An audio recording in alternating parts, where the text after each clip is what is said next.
அதிமுகவின் பொதுக்குழுவை கூட்ட 2 பங்கு உறுப்பினர்களின் ஆதரவு உள்ளது என்று முன்னாள் அமைச்சர் சி. விஜயபாஸ்கர் தெரிவித்திருக்கிறார். இது தொடர்பான கூடுதல் விவரங்களோடு இணைகிறார் எமது செய்தியாளர் ராஜகுமாரன். வணக்கம் ராஜகுமாரன், உங்களிடம் இருக்கும் தகவல்கள் சொல்லுங்கள். அதிமுகவினுடைய பொதுக்குழுவை விரைவாக கூட்ட வேண்டும் என்று தேர்தல் ஆணையத்தை பொதுக்குழு உறுப்பினர்களின் கையெழுத்துடன் நாட உள்ளதாக முன்னாள் அமைச்சர் சி. விஜயபாஸ்கர் தெரிவித்திருக்கின்றார்.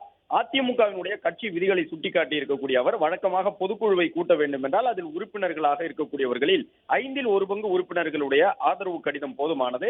ஆனால் எங்களுக்கு 2 பங்குக்கும் அதிகமான உறுப்பினர்கள் ஆதரவு கடிதத்தில் கையெழுத்திட்டு கொடுத்திருக்கின்றார்கள். அதன்படி பொதுக்குழுவை கூட்ட வேண்டும் என்று அவர்கள் வலியுறுத்தி இருக்கின்றார்கள் என்று விஜயபாஸ்கர் தெரிவித்திருக்கின்றார். அது மட்டுமல்லாமல் இந்த பொதுக்குழுவை கூட்ட வேண்டியதன் அவசியம் என்ன என்பது தொடர்பாக கூறியிருக்கக்கூடிய அவர், அதாவது இந்த பொதுக்குழுவின் மூலமாக கட்சியை உடைப்பதற்கு ஒரு தரப்பினர் முயற்சிப்பதாக கூறுகின்றார்கள். ஆனால் அது உண்மையல்ல.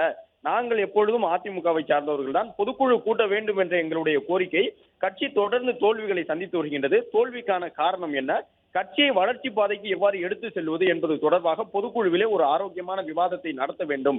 அந்த அடிப்படையில் தான் பொதுக்குழுவை கூட்ட நாங்கள் வலியுறுத்துகின்றோம். 2 பங்குக்கும் அதிகமான உறுப்பினர்கள் பொதுக்குழுவை கூட்டுவதற்கான ஆதரவு கடிதத்திலே கையெழுத்து கொடுத்திருக்கின்றார்கள். எனவே அந்த கையெழுத்து கடிதங்களோடு நாங்கள் தேர்தல் ஆணையத்தையும் அதிமுக பொதுச் செயலாளர் எடப்பாடி பழனிசாமியும் நாட இருக்கின்றோம் என்று சொல்லியிருக்கின்றார்.